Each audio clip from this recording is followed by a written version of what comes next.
नमस्कार मित्रांनो, मी सूरज निमकर तुमचं स्वागत करत आहे। आजच्या व्हिडिओमध्ये आपण डिस्कस करणार आहे how to make a perfect college list for a CAP 2।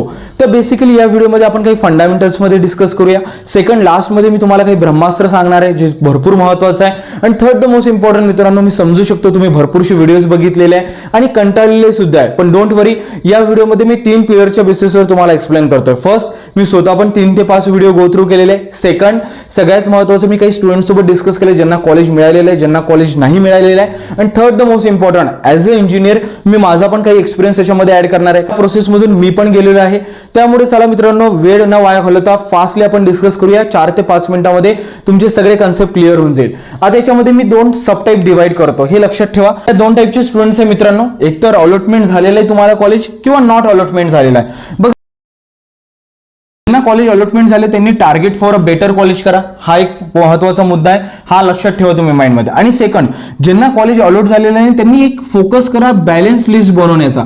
आता ही बॅलन्स लिस्ट म्हणजे नेमकं काय?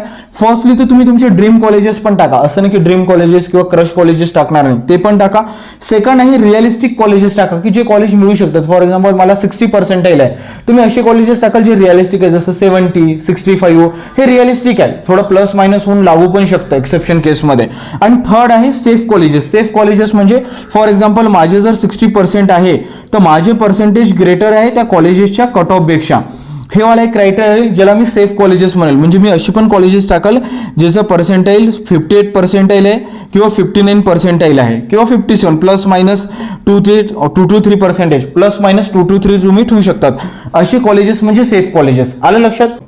आता मित्रांनो आपण 4 पॉइंट्स डिस्कस करणार आहे, त्याच्यातला सगळ्यात महत्त्वाचा पॉइंट आहे ॲनालिसिस, सगळ्यात महत्त्वाचं आहे। सेकंड, कॅटेगरीज कसं करायचं कॉलेजेसला।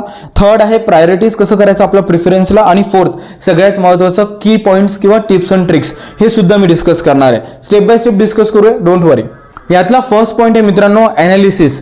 तर बेसिकली ॲनालिसिस काय करायचं, जसं शेअर मार्केटमध्ये बघितलं असेल तुम्ही फंडामेंटल ॲनालिसिस, टेक्निकल ॲनालिसिस करतात, तसंच इथे तुम्हाला 2 ते 3 गोष्टी ॲनालिसिस करायचं आहे। फर्स्ट तुम्हाला ॲनालिसिस करायचं आहे कट ऑफ मागच्या कॅप 2चा, ठीक आहे, त्याचा ऑलरेडी व्हिडिओ बनवलेला आहे, तुम्ही तो बघू शकता। सेकंड, तुम्हाला व्हॅकंट सीट्स ॲनालिसिस करायचे। आता MSTCET डिस्प्ले करणार व्हॅकंट सीट्स म्हणजे कोणत्या कॉलेजमध्ये किती सीट्स बाकी आहे ते तुम्हाला ॲनालिसिस करायचं आहे। आणि थर्ड, तुम्हाला कॅप 1चा पण कट ऑफ ॲनालिसिस करायचा। कोणता कॅप 1चा कट ऑफ? 2024-25चा कॅप 1चा कट ऑफ ॲनालिसिस करायचा। हे 3 पॉईंट्स ॲनालिसिस केले ना तर रफली तुम्हाला पण आयडिया येऊन जाईल की तुम्हाला कोणतं कॉलेज मिळतं, कोणतं कॉलेज नाही मिळू शकत। ओव्हर ॲम्बिशियस कॉलेज टाकू नका ज्यांना कॉलेज मिळालेलं नाही आहे। ज्यांना कॉलेज मिळालं त्यांनी ऑफकोर्स बेटर कॉलेजेस टाका, पहिल्याच पॉईंटमध्ये आपण डिस्कस केला। थर्ड आहे कॅटेगरीज कॉलेजेस। तर बघा कॉलेजेसला कॅटेगरीज करा, कशा प्रकारे करा। एक आहे ड्रीम कॉलेज, की माहित आहे की मला 80% आहे बट मी 95चं टाकत आहे, याला ड्रीम कॉलेज म्हणू शकतो। एक आहे रिअलिस्टिक कॉलेज, रिअलिस्टिक मी तर रिअल लिहितो फक्त। रिअलिस्टिक कॉलेज म्हणजे असं कॉलेज जे मला मिळू शकतं। फॉर एक्झाम्पल मला 80% आहे, तुम्हाला 82, 83 वाला पण मिळू शकतं, हे थोडं रिअलिस्टिक आहे। किंवा 80 आहे तर 80% वालाच कॉलेज टाकला। आणि एक कॉलेज आहे सेफ कॉलेज। सेफ म्हणजे माझ्या कॉलेजचा पर्सेंटाईल हा ग्रेटर दॅन आहे त्या कॉलेजच्या कट ऑफ पेक्षा, हा जो माझा पर्सेंटाईल आहे ना हा ग्रेटर दॅन आहे त्या कॉलेजच्या कट ऑफ पेक्षा, हा एक पॉईंट आहे। हा बेसिकली कोणासाठी लागू होतो? ज्या विद्यार्थ्यांना कॉलेज मिळालेलं नाही त्यांच्यासाठी हा पॉईंट महत्त्वाचा आहे। देन आहे प्रायोरिटी मित्रांनो। आता बघा प्रायोरिटी कशाच्या बेसिसवर करतात, तुम्हाला कॉलेज महत्त्वाचं आहे की ब्रँच महत्त्वाची आहे?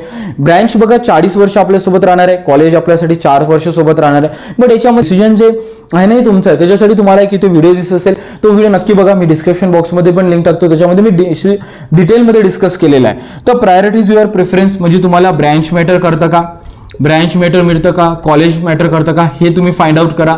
सेकंड, तुमच्यासाठी लोकेशन मॅटर करतं का, लोकेशन। देन फीज, प्लेसमेंट या गोष्टींवर फोकस करा। आणि नंतर मग कॉलेज गव्हर्नमेंट आहे, ऑटोनॉमस आहे, नॉन ऑटोनॉमस आहे, या सगळ्या गोष्टींवर पण फोकस करा। तर प्रायोरिटी या प्रकारे तुम्ही करू शकता कॉलेजेसची। नंतर फोर्थ पॉईंट सगळ्यात महत्त्वाचा की पॉईंट्स। आता बघा मित्रांनो, तुम्ही जर कॉन्फिडंट आहे की माझी जी ऑप्शन फॉर्मची लिस्ट आहे ती परफेक्ट आहे, फॉर एक्झाम्पल एखाद्या स्टुडंटने ऑप्शन फॉर्मची लिस्ट बनवली आहे, COP, VJT आहे आणि PICT, आणि त्याला PICTचं फॉर एक्झाम्पल CS ब्रँच मिळालेली आहे, तर ऑलरेडी त्यांनी कशाला चेंजेस करायचं? तर याच्यापेक्षा वरचं कोणतं कॉलेजेस आपण टाकू शकतो? एक तर VJT लागेल, नाही तर COP लागेल। तर ऑलरेडी जर तुमच्या ऑप्शन फॉर्मची लिस्ट जर परफेक्ट असेल फर्स्ट पॉईंट, तर त्याच्यामध्ये खेळखंडोबा करू नका, ते ॲज इट इज राहू दिली तरी चालतं। असं नाही की सगळेजण रिअरेंज करत आहे तर तुम्हाला रिअरेंजच करावं लागेल, तुम्ही जायचं पुन्हा त्याचं ऑप्शन्स टाकून त्याला कन्फर्म आणि सबमिट करून द्यायचं।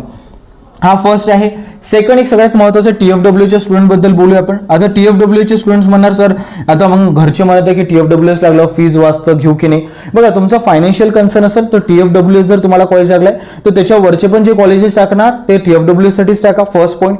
सेकंड जर तुमचा फायनान्स खूप स्ट्रॉंग आहे घंटा फरक पडत नाही फीजचा तर तुम्ही वर असे टॉप कॉलेजेस पण टाकू शकता विदाउट TFWS सीट टाईप ते करू शकता तुम्ही. सेकंड हे तुमची पर्सनल चॉईस आहे पण डिसिजन तुमचा राहणार. आलं लक्षात. आणि थर्ड आहे सगळ्यात महत्त्वाचं ब्रह्मास्त्र. आपल्याला वाट बघायची ते म्हणजे कॅप 3ची. आता तुम्ही म्हणणार सर कॅप 3ची का बरं वाट बघायची. बघा मित्रांनो तुम्ही खूप सीट टाईप बघितलं असेल ऑर्फन PWD DEF मायनॉरिटी हे सगळे जे सीट्स आहे ना ह्या व्हॅकंट राहतात. गव्हर्नमेंट वाट बघते की कोणीतरी स्टुडंट्स भरणार ती सीट आणि त्याला देऊन देईल. मी बघितलं स्वतः मायनॉरिटीच्या 4.87% वर पण मुलांना चांगलं कॉलेज लागलेलं आहे. टायर 2 कॉलेज लागलेलं आहे.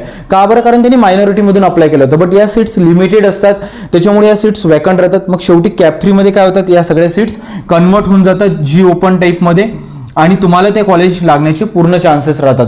तर म्हणून डोंट लूज होप. जर तुम्हाला कॅप 2 मध्ये पण मनासारखं कॉलेज लागलं नाही किंवा कॉलेजेस अलॉट नाही झालं तरी पण कॅप 3ची आपल्याला वाट बघायची आणि कॅप 3 मध्ये व्यवस्थित ऑप्शन फॉर्म फिल करायचा आहे. कारण तेव्हा जेव्हा तुम्ही व्हॅकंट सीट्स बघणार ना तुम्हाला जास्त व्हॅकंट सीट्स बघायला मिळणार. कारण भरपूरशी मुलं पेशन्स लूज करून देतात कॅप 2 मध्ये ऍडमिशन्स घेऊन घेतात किंवा ऍडमिशन प्रोसेसच्याच बाहेर निघून जातात. त्यांना दुसरं कुठेतरी ऍग्रिकल्चर फार्मसीमध्ये चांगलं कॉलेज मिळालेलं असतात. काही लोक टाइमपास करायला पण येत असतात तर ते सगळ्या गोष्टी निघून जातात. तर तुम्हाला कॅप 3 मध्ये कॉलेज मिळण्याचे चान्सेस जास्त राहते. So hold for the cap 3 हे आपलं ब्रह्मास्त्र आहे. आलं लक्षात. मी थोडं शॉर्टमध्ये रिकॅप करून घेतो किंवा समराईज करतो. ॲनालिसिस करायचं आपल्याला कट ऑफ व्हॅकंट सीट्स आणि कॅप 1चा कट ऑफ हा सुद्धा बघायचा आहे आलेला आहे. कॅटेगरीज करायचे college dream college real college safe college टाकणं खूप जास्त गरजेचं आहे. ज्यांना कॉलेज मिळालेलंच नाही मेजरली ड्रीम कॉलेज टाका. ज्यांना कॉलेज मिळालेलं आहे तर त्यांच्यासाठी हे 2 पॉईंट येणार नाही. नंतर थर्ड आहे प्रायोरिटीज युअर प्रेफरन्स की तुम्हाला काय मॅटर करतं. ब्रँच मॅटर करतं कॉलेज मॅटर करतं placement track record academic excellence fees या सगळ्या गोष्टी स्वतःला विचारा कारण प्रत्येकाची सिच्युएशन्स ही डिफरंट आहे. सगळ्यात महत्त्वाचा पॉईंट. आणि फोर्थ आहे की पॉईंट्स. म्हणजे आता तुम्हाला जर समजा ऑलरेडी तुमच्या ऑप्शन फॉर्मची फर्स्ट लिस्ट व्यवस्थित आहे तर त्याचा खेळखंडोबा वाजवू नका. ते ॲज इट इज जाऊ दिली तरी चालतं. सेकंड TFWSच्या स्टुडंटसाठी फायनान्शियल कन्सर्न मॅटर करतं नाही मॅटर करत त्याच्या बेसवर तुम्ही तुमची लिस्ट डिझाईन करा. आणि थर्ड कॅप 3 जनरल ओपन. तर बेसिकली कॅप 3 मध्ये तुम्हाला हमखास कॉलेज लागणार त्याच्याबद्दल नो डाऊट. पण कॅप 3 पर्यंत होल्ड ऑन करू नका. ज्यांना कॉलेज मिळालेलं नाही सेफ कॉलेजेस टाकून ॲटलीस्ट कॅप 2 मध्ये कॉलेज आणि ब्रँच सिलेक्ट करून ठेवा. कॅप 3 मध्ये आपण बेटरमेंटसाठी जाऊया. आलं लक्षात. आय होप हा व्हिडिओ तुम्हाला हेल्पफुल राहिला असेल. जास्तीत जास्त आपल्या फ्रेंड सर्कल सोबत शेअर करा. काय डिफिकल्टीज असेल तर कमेंट्स बॉक्समध्ये विचारा. आणि सगळ्यात महत्त्वाचं मित्रांनो चॅनलला सबस्क्राईब करायला विसरू नका. मी खूप महत्त्वाचे व्हिडिओज बनवलेले आहे जसं टॉप 25 कॉलेजेस इन पुणे त्यांचा ITCSच्या कट ऑफची एक एक्सेल शीट बनवली आहे तो व्हिडिओ बघा. सेकंड कट ऑफ कसा बघायचा त्याचा व्हिडिओ बनवलेला आहे. व्हॅकंट सीटवर कट ऑफ व्हिडिओ येऊन जाईल तो व्हिडिओ बघा. आपल्या चॅनलला सपोर्ट करा कारण लॉंग टर्म मी तुम्हाला सपोर्ट करणार आहे जोपर्यंत तुमचं प्लेसमेंट होणार नाही. तर म्हणून आपण अभि तो लंबा चलूंगा असं वाला सीन आहे. म्हणजे आपला सफर खूप मोठा आहे तर त्या सफरमध्ये तुमचा सपोर्ट पाहिजे आणि तो सपोर्ट तुम्ही लाईक शेअर आणि सबस्क्राईब करून करू शकता. व्हिडिओ बघण्यासाठी धन्यवाद मित्रांनो.